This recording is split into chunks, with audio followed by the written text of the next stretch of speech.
NBA. I'm Lawrence Presman. You're watching the best daily sports betting show on the planet, WagerTalk Today. And we've got an amazing lineup. Ross Benjamin, he's going to be the first guest. He's going to take apart the Rate Bull. I'm curious where they got their name from, but that's a different story. We're also going to look at the Armed Forces Bowl. That's an easy one, folks. And we're going to start with the Seahawks versus the Bears. The doctor of props, Andy Lang, coming on after that. He's got some prop bets for us, and we're going to end the show with Gianni the Greek. Ross Benjamin, welcome to WagerTalk Today. How are you, my friend? Hey, I'm great. Always a pleasure to be with you guys, and I hope you had a Merry Christmas, Prez, and Merry Christmas all the people out there who are watching.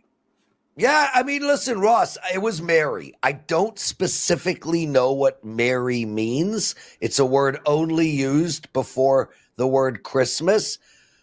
But I will tell you this. I watched Gladiator on Christmas, and that was the fourth time I've seen that movie.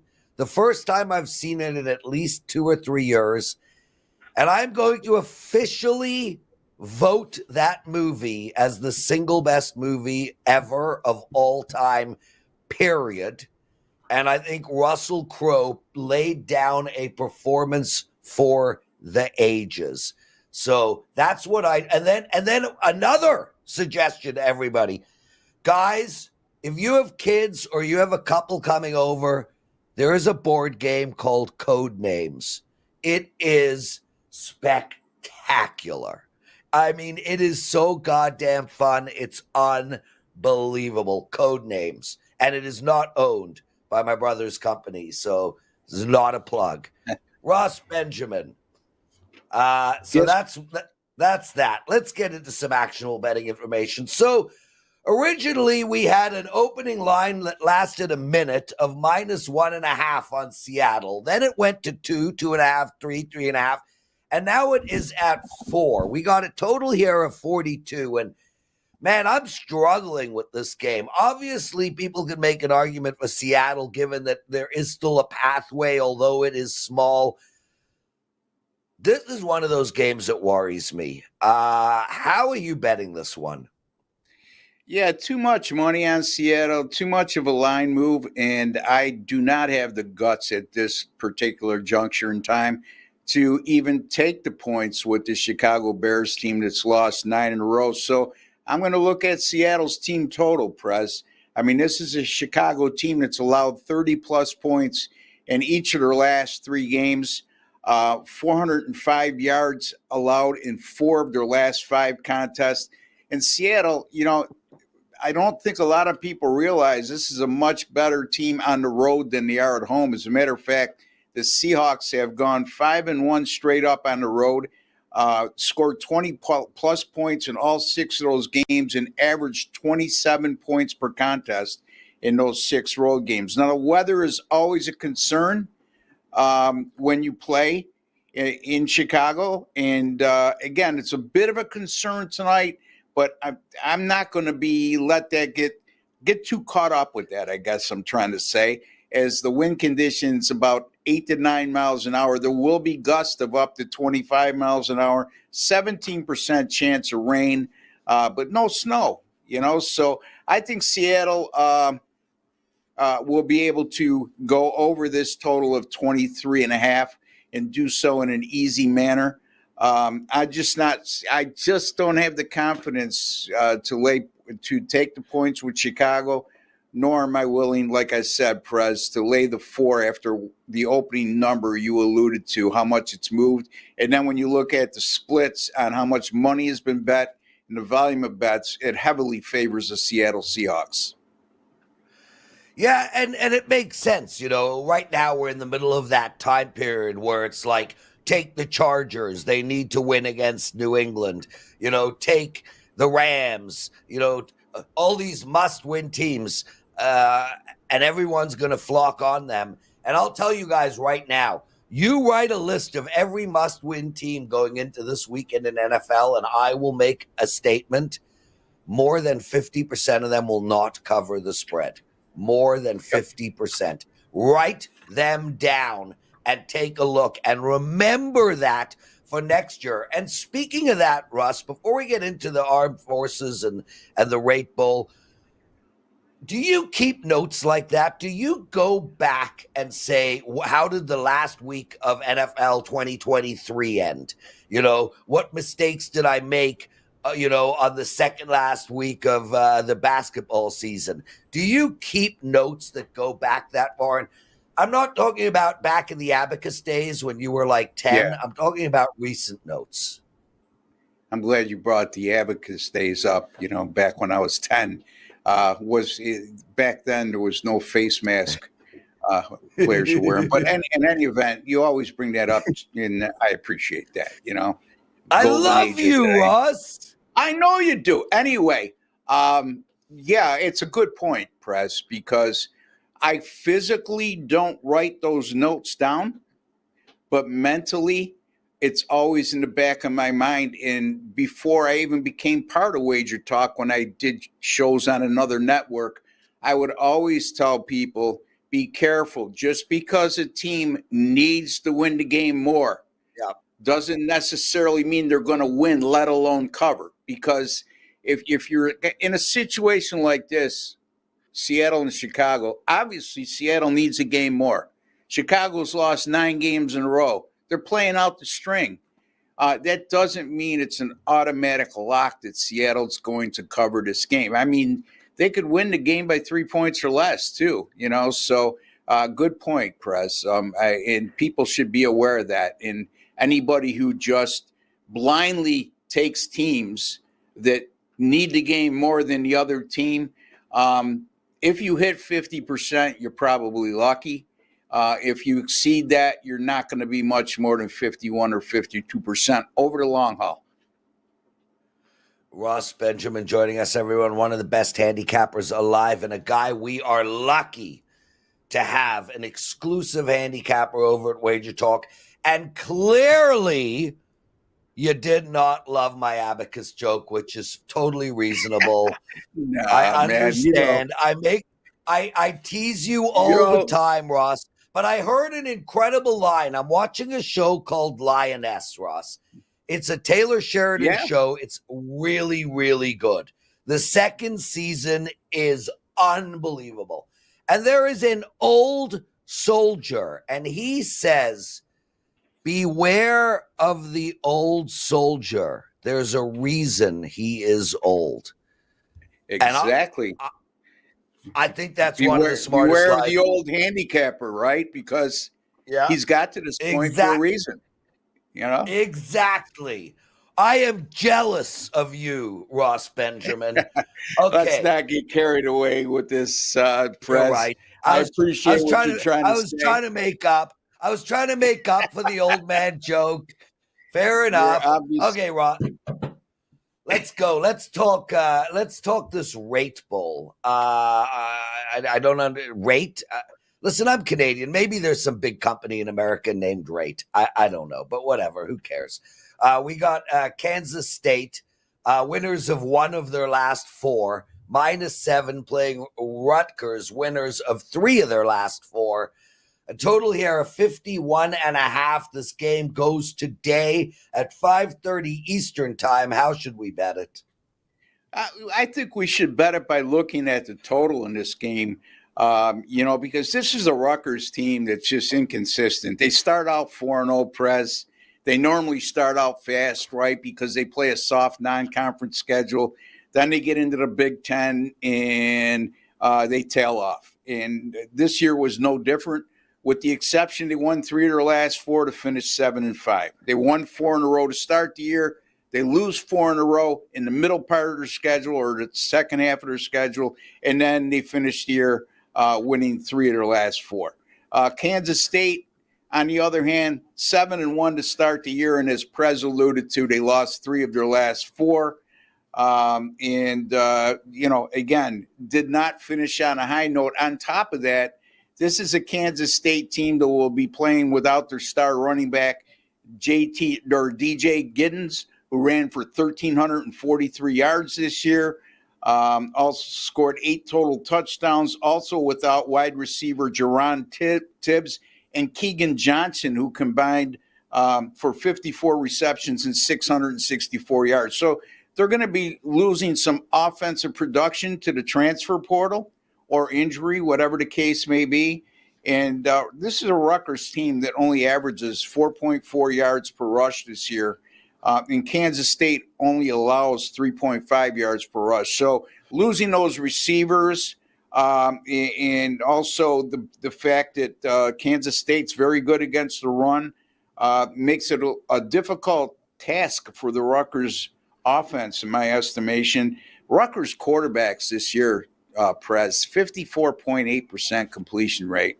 Not very good at all. Kansas State, not much better. I mean, 58.6%. And over their last 3 games, when, as you alluded to, when they went into that tailspin, their quarterbacks only completed 53% of their passes. So I'm going to go under here, Prez. I'm going to go Rutgers, Kansas State under the total of 51.5.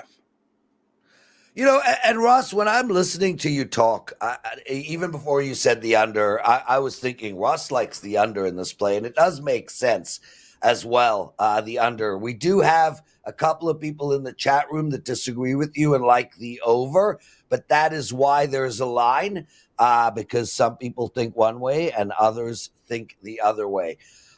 So we've got a game. If I could interject, I will say this for those who oppose me: that's your right to do so. But just remember, folks, pretty good in college football, 139 and 104 over the last 2 years. And that's a net profit of $10,577. So fade me at your own risk is all I can tell you. Wow, Ross, mic drop there, using an opportunity to promote. So, guys, shameless, right? Ross. I learned that from Steve Merrill. No. Well, Steve Merrill sits on the Mount Rushmore of promotion. Steve Merrill, I hear he's in talks to do Flex Seal. You remember Flex Seal? Anyway, Ross Benjamin joining us. Ross, one more game to talk about, and that game is the Armed Forces game. This game goes on Friday. Really curious what you're going to do here. We've got Oklahoma, which is one of the finest parts of our armed forces, just a beast on the battlefield, against Navy. So how do we handicap this game, Ross? I can't hear Ross Benjamin talking. Ross is muted, everybody. So what do we do here? Prez needs to make a quick adjustment. Okay. There we go. Prez is doing. Justin P does miss Teddy, though, Dan. He misses Teddy's sharp follow-up questions. I feel like, and Dan, put your mic on here. Is that a slight at my follow-up questions? I don't know if it's a slight, but Teddy did have, how you say, je ne sais quoi about the way that he would follow up with folks, well, and usually his ability to pick apart their play and make them question why they're doing it was really what Teddy brought to the table. Yeah, and little does Justin and the rest of the people know, but a lot of handicappers were not in love with Teddy's follow-up questions. Can you guys hear me? Yes, You're Ross good, Ross. Benjamin back. Ross, right, I was just going to tell everybody, no, dude, it happens. B Daddy misses Teddy. I miss Teddy too. Not a lot, like a real little amount, but like Ross, Navy, Oklahoma. How you betting this game? Teddy definitely he asked some very good questions as follow-up questions. So integral part of the success of the show, like yourself, Prez. Oklahoma Navy, is that what we're going to discuss right now? Yeah, Armed Forces Bowl tomorrow, noon Eastern. Let's go. All right. So what I was going to say is the last time I discussed the Navy game, they were playing Army. I took Navy, and Prez disagreed with me because they said the game is being played on land, and Army fights on land, and Navy fights in the water. So anyway, so much of that. Anyway, Oklahoma only a 3-point favorite in this game. I say only because, look, I mean, public perception is going to look at this game and say, Oklahoma, a team from the SEC playing a military academy, and they're only a 3-point favorite. Well, there's good reason for that because Oklahoma just got decimated by the transfer portal. The Navy midshipmen 9-3 this year. Oklahoma's 6-6. Everybody's going to point to the fact, well, they just recently beat Alabama and cost Alabama a playoff spot. Well, that's great. But, you know, they also lost 5 of their last 6 games against FBS opponents, and the only win in that sequence was against Alabama. So don't get caught up with one result.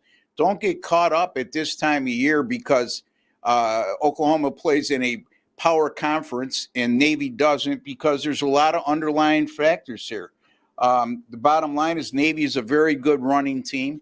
And it's a style of offense that Oklahoma hasn't seen all year. Granted, they have a couple more weeks to prepare for it. However, you know, this Navy team's not bad. I mean, they got blown out by Notre Dame like Army did. And Notre Dame's pretty good the last I checked. But they also beat 2 ranked teams this year.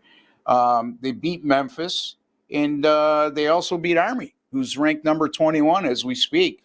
So this is a very good Navy team. Again, if they're playing Oklahoma with a full deck, meaning Oklahoma's full deck, it's another different story. There's a reason why this opened at 9 and came down to 3.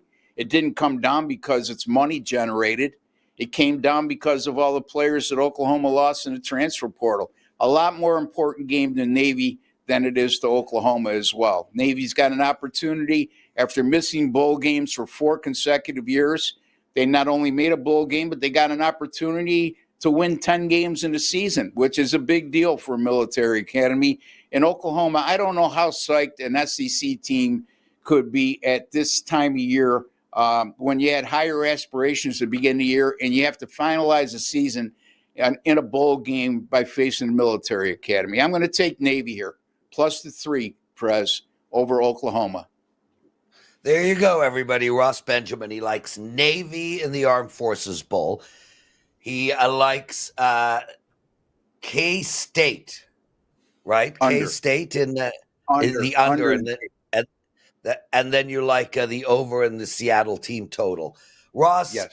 We've got an incredible promotion going, 25% off of any package from any handicapper. It is our holiday promotion. Why should people use it on you? Well, I mean, I just told you what my record is in college football since November 26th of 2022, and that's good for number 1 in money earned in college football at WagerTalk, which to me is a big feather in my cap because there's some all great handicappers at WagerTalk, including the Prez in my college football postseason as well. Since 2022, I'm 31-16. That includes 5-1 this year. My college football this year is pretty good too. I mean, 54-36, 60%. So you know, NBA sides up over $11,000 over the last year and a half. College basketball on a 60% run. Football 4% plays, 54-27 run. So yeah, there's a lot of reasons why you should invest a little bit in me to make a lot, Prez. And I appreciate you having me on again, buddy. Yeah, and Ross, for the record, I've invested a lot in you. You're incredible. Thanks for joining us, brother. Thank you, buddy. Merry Christmas to everybody. You too. Ross Benjamin, everyone. Guys, I also want to keep on this holiday offer. This is a really great offer. 25% off any package you guys want, daily, weekly, monthly.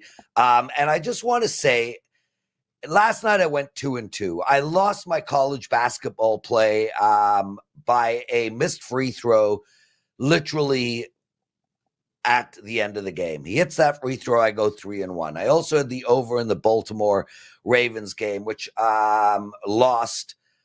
But had you have told me one team was going to get over 30, I would take that bet all day long. The point I'm making is I'm 20-13 since Friday, and I really, truly sincerely feel like I'm about to break out. I mean, break out. I've got a college football play today plus 2 NBAs. I got a 5% college football play going on Saturday. I got 4 college football plays in the next few days. My Saturday NFL card is the biggest it's been all year. 4 plays in 3 games. Plus, I've got NHL, college basketball. My college basketball is insane. Buy the next 7 days of me. Use that $25, holiday 25. Just buy the next 7 days of my plays. That's all I'm asking from you guys. 7 days. Let's see how I do over the next 7 days, because I am about to explode on the W side. Andy Lang joining us, everyone. And Andy, we got to talk about that trend yesterday. We just got to. I said we weren't going to, but we got to. Before that, how are you, bro? Okay. Yeah, go ahead. Go ahead, talk about it. So I'm on Twitter, and I bump into a handicapper that is not part of the WagerTalk team, and he put up a video where he woke up really, really early in the morning and went back into his database. He went to the lab. He went to his lab, and in his lab was his database. And in his database, he searched all the way back to 1986, which just coincidentally happened to be the year he was born.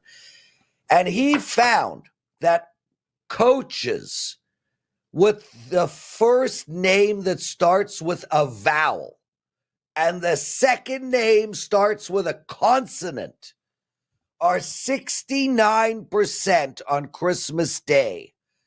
So if his first name starts with a vowel and his second name starts with a consonant, that team against the spread is 69%.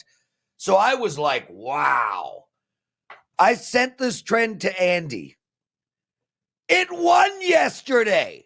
Andy Reid, the only coach that has a first name vowel and a second name consonant.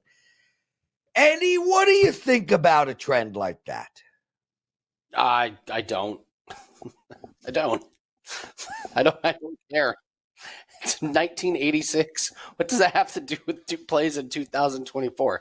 It's not even 70%. It's not even that impressive of a trend. Well, it's over 70% now. There's Andy a play Reid covered yesterday. There's a play today that's 24-0 in the NBA. 24-0. It has never, ever lost, and that happens tonight. Now, that is a trend that I'm interested in. Well, are you going to give it out? No. Keeping that for me and clients. Oh, well, there you go. Okay.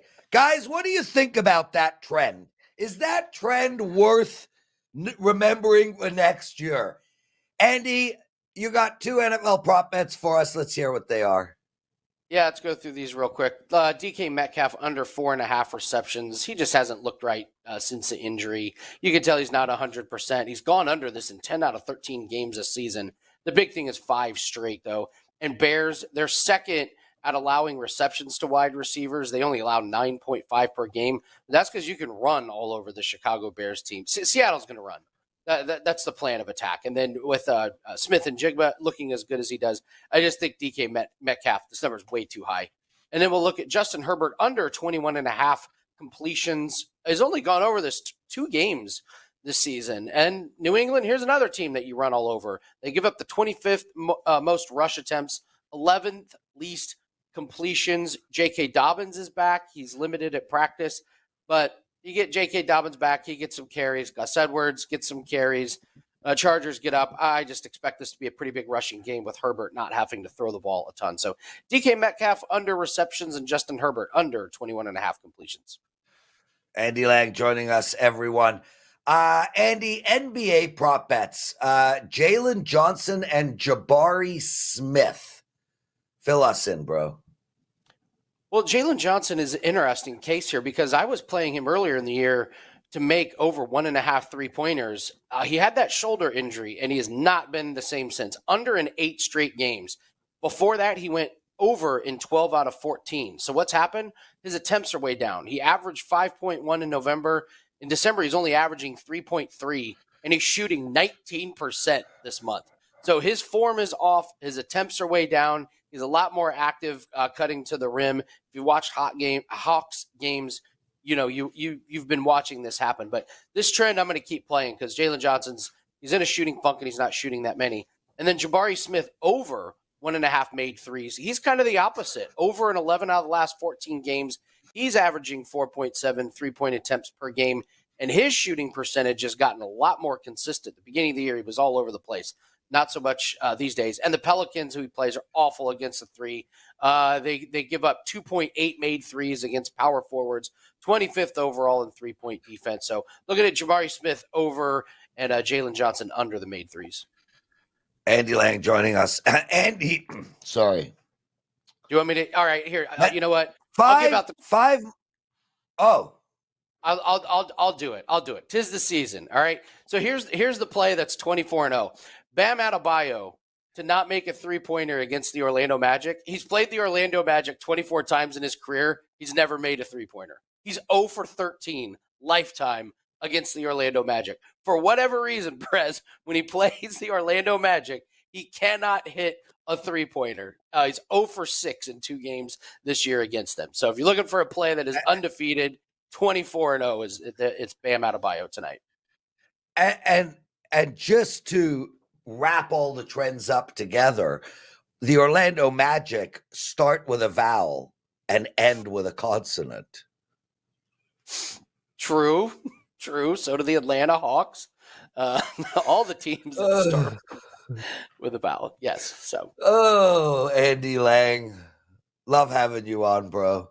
Man, guys. So Andy is killing it. You're always killing it. Up 15 units the last 7 days, up 123 units this calendar season, calendar year, which ends soon. Up 213 units the last 2 years. And Andy has a 7-day all-access package for only $45. So please take advantage of that. Andy, brother, I love having you on. We'll see you tomorrow. Thanks for doing this, man. Anytime, thanks.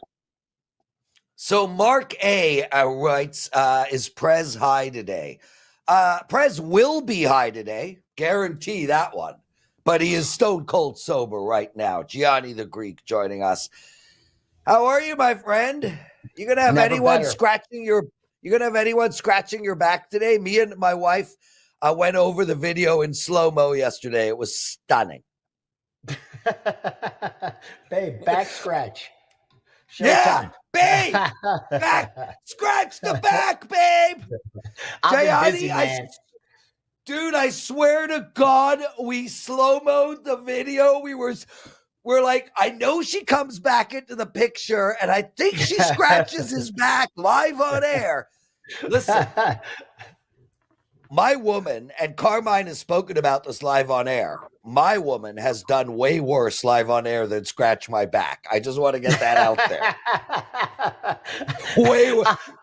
I'm sure of it. Yeah. That's a good thing. That ain't a bad thing, brother. That's how you get the day started in the right way. That's how you start off the day. So, dude, love having you on. Listen, let's start right now with Seattle, Chicago tonight. It's -4 now. Anybody who wanted to bet Seattle, they definitely are not going to get the best of the line. The total in this game is 42. Now, guys, I've laid out some nuggets this week. I mean, nuggets. I'm like, Green Bay team total over, take it. Psh, psh, psh. Money on me. I tell everybody, Kansas City, take it, money on me. The under in tonight's game. I love the under in tonight's game, Gianni. What are you seeing out there? What do you like? I can't disagree with you. In fact, you're kind of fading what the money's coming in on from the recreational bettors. They're betting this game over. In fact, I haven't seen many under bets at all from the recreational bettors. Not surprising. That's how they usually bet these primetime standalone games. I agree with you 100%. As far as the Seattle side, here's what we know. The Bears have lost 9 straight games. They're playing for absolutely nothing other than being at home, and it's, the holiday weekend. Otherwise, there's really no reason to show up. It's not a revenge game. It's not a divisional game. They have nothing with Seattle. Other than, again, you've lost 9 straight games and you have all this pressure to finally win a football game. On the flip side, you have Seattle, who's coming in off back-to-back losses, but they find themselves in a must-win situation. And anytime that's the case, you're going to pay a premium. It doesn't mean you shouldn't bet it, but it means you have to have stronger conviction because the sports books aren't going to give you any kind of discount. Knowing everybody knows this team has to win. They're a game behind the Rams. They're right there for a wild card or a playoff spot or what have you, but they have to win these last 2 games and maybe have some things happen for them. And that's what you're paying for because there's no power rating that's going to show Seattle a 4-point favorite over Chicago on the road. They should be about where it opened, about 2.5. But it's that must-win situation coupled with no reason for Chicago even to show up. Why you're paying for this. We saw it with Baltimore yesterday, or was it Christmas Eve? I don't even remember, where Baltimore ends up. You can't bet them late. I mean, you could, you cashed the ticket, but it wasn't a great bet because it was -3, -4, -5, -6. It got closed at -7. So again, if you had a -4 or 5 in your pocket, you could probably argue it was a good bet if it closes 7. But right now for Seattle, you need this to close 6 for you to lay 4 and say, hey, I got the best of it. Doesn't mean you shouldn't bet Seattle, but that's where the difficulty comes in this late in the season and why I stress you have to be selective. I can tell you with certainty real quickly that is where the sharp money went. I can't tell you if they're going to keep the bet, but they did the same thing they did with Baltimore. They bet Baltimore at -3 right away, and they bet them in the first half, and they did the same thing with Seattle. They bet Seattle at -2, 2.5, and they bet Seattle at -2.5 in the first half as well. Are they going to keep it? Time will tell. If this line keeps climbing, I don't think so. I think you'll see a little bit of a take back for them to work a middle, but this is what you get towards the last 2 weeks of the season. They get it out ahead of the public, out ahead of those biases, and then after betting from a position of strength, you could decide, am I going to work a middle or do I keep this bet since I have -2.5 in my pocket and the line's 4 right now? It's a good position to be in. I don't have an opinion on this bet at all. Other than I like the Seattle first half bet. That makes sense to me because I think they're going to come out looking to beat this team up and win a football game, one behind the Rams. But I'm not too comfortable laying the 4 right now. Gianni the Greek joining us, everyone. And Gianni, yesterday we spoke a lot about the fact that you're going to be changing your handicapping style. There's so much sport going on right now that I want to shelve that topic. But I want to go deep into it next week when we have some breathing room. I want to spend at least 10 minutes, 7-8 minutes discussing your new strategy, your new style. Maybe you could get a promo code from head office to give out for people who want to try the new Gianni out. We're going to push it hard next week because there's basically on the Mount Rushmore of sports betting. So I do want to get it. I do want to get into that. And I also want to have a discussion with you on ROI specifically, because I have a huge disagreement with my partners at WagerTalk about how we keep our ROI. I refuse to discuss ROI on this show. We have handicappers come on and say my ROI is 3 point whatever, 12 point, 17 point. I won't mention it because good for you. I think that the way WagerTalk does their ROI is totally incorrect. And I want to delve into that with you as well. So we're going to do that next week. I'd love to. Yeah. So because we'll have time for a lot of those educational things. I love it, Prez. For the new year, I think that's a goal. Yes, sir. Yeah. Okay, so here's what I want to talk. And again, this is an educational one, and it's specific to the NFL. Well, it's not specific to the NFL. It's specific to everything. But right now, we're in must-win mode in the NFL. You see all these huge syndicate bets all over the place. Some of the biggest money bets on the planet. You see them. You lay them. If there are 10 must-win teams, how many are being bet against? What are you seeing out there? Are you seeing people taking, Chicago, taking the Patriots this weekend? No. No. Is it the other way? It's the other way around. From the recreational bettors, because they're not betting numbers, they're betting teams. You got to remember, you're sharp. Most of the people watching this, they're not watching this at 9 a.m. Pacific time, 12:30 in the day after Christmas, because they don't know a thing or two about betting. Most people that are watching this are sharp. They're not new to this. They know when they're doing the right thing. They know when they're doing the wrong thing. We all fight those same demons. But it's the 99% that we're talking about, Prez, that just they bet numbers. I mean, they bet teams. They don't bet numbers. They're the ones that the sports books make most of the money from. They're not making it from the guys watching this show. They're not making it from the guys on this show. They're making it from that 99%. I'm telling you now. And those guys are betting these must-win teams because they're fans of the teams. They're fans of the sport. And they approach betting as fans. They're not approaching it as investors, as traders. And that's fine. And that's why they're betting those must-win teams, even after the line moves. Yesterday at 7, I can tell you, watching the bets come in, that's what I did. I needed to see it with my own eyes. Watching the bets come in at -7, and it was still 10-1, 11-1 in favor of Baltimore. It didn't even matter whether it was -6 or -7. They were still betting it. And I think you're going to see the same thing with Seattle today. I don't think that's going to change, Prez. Let's get into some college football, Gianni. We got 3 games going today. We got the game above Sports Bowl, the Rate Sports Bowl, and the Ventures Sports Bowl. We also have just horrible namers. But that's a different topic, one that I do mention on a regular basis because I just can't understand these stupid names. Anyway, whatever. Who cares? What are you seeing? What are you hearing? What do we need to know? And no surprise, the sharp money came in on Toledo right away. They bet him at +9.5. They bet him all the way down to +7. That's the last bet I actually placed, +7 on the Toledo side. And it kind of makes sense. I mean, you have Pittsburgh hasn't won a game since October. That's correct. They didn't win a game in November. They haven't won a game in December. So why are they laying so many points? They're 2 7-5 teams. Obviously, it's strength of schedule matters. Obviously, Pittsburgh's the better team, the bigger name school overall. But the sharp money is on the dog.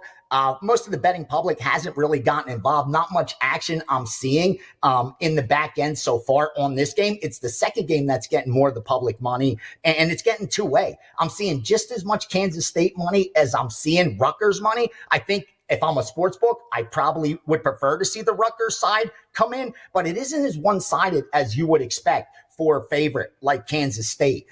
They are getting more of the money, but it isn't a ton of the money. And in the final game, it's the Bowling Green game. We saw a big line move here. They've gone up to double-digit favorites, and more importantly, that total got bet up from like 49 all the way to 54, 55. I'll tell you this. There was some guys that did bet that over, obviously, early. That's why it got bet up. Since then, though, the sharp money has come in on the under. That's why you started seeing that line come back down on Bowling Green. Total. You got to remember, a lot of these bets, sides and totals, are bet early, weeks in advance sometimes in these bowl games. As we approach game day, there's injuries, there's holdouts, there's weather, so that tends to change. This is one of those games where I saw the opinion change significantly, meaning smaller bets were placed on the over early, but the big bets came in today on the under, like 3, 4, 5x the amount. So the under is definitely the sharper side. I haven't seen any resistance on Arkansas State, Prez, so far. That's surprising. Usually when you get a -6.5, 7 all the way to 10, you're going to see it back to 9.5 a little bit before it goes back up, kind of like Bitcoin, kind of like stocks. You know, it's got to consolidate a little bit before another step up. If it comes back, retraces a little. This hasn't retraced at all. It just keeps going up, up, up, up. I think maybe at 11 you'll see some resistance, but there's been no takers on Arkansas State. It's been all Bowling Green from the sharp money, all Bowling Green from the public money. And the only difference is that the wise guys bailed the books out on the total because it would have been public, favored, and over. But they, like I said, they came in heavy on the under earlier today. That's pretty much what's going on with these 3 bowl games today so far, Prez. Brilliant stuff. And we'll have Gianni tomorrow as well. And guys, on our Friday show, Gianni and I will literally go down every single NFL game that is happening this week, literally top to bottom. So make sure to stay with us for that. Also, quick public service announcement. Our NBA tip-off show will not be live today. It has already been taped. Andy and Ralph break down a whole bunch of games alongside Joe Ranieri. Please check that out over at our channel, WagerTalk.tv. And Gianni, speaking of NBA, there's a big slate going today. I had a beautiful night last night in the NBA, won both. Nothing better than taking a plus 8.5 Philadelphia 76ers dog. Me too. And just, oh, you had it as well? Yeah. I love when they win outright, dude. It makes no difference. Like the books don't give you any extra money when you're plus 8.5 wins outright, but the feeling inside is excellent, right? Yeah, absolutely. And yes, I had two dogs yesterday too. It was Minnesota and the Sixers. That's what those I came had. through for me as well. No. I had both of those. Those are my I'm two going to give you one NBA today. games.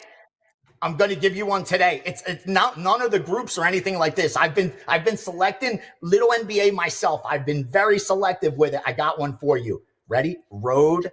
I think they're about a 1-point dog or 1-point favorite. Take the Miami Heat over Orlando. Miami on the road gets the win at Orlando. I mean, it's a 1-point game. Doesn't even matter what the spread is.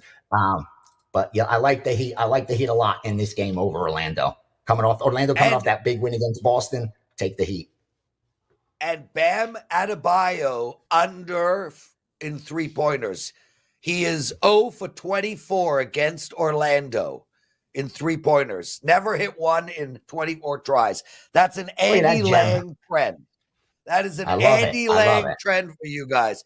Everybody, if you don't mind taking a second out of your day and hitting the like button, that would be really greatly appreciated. Lawrence Brown writes, are your plays a percentage of bankroll? How often do you reset your bankroll? So I want to answer that super quick, but these are the topics that Gianni and I are going to really roll our sleeves up in the new year and go through. I personally bet a percentage of my bankroll, and I bet roughly around 2% of my bankroll on every play. I do reset my bankroll, and I reset it every Monday. Gianni, anything to add to that?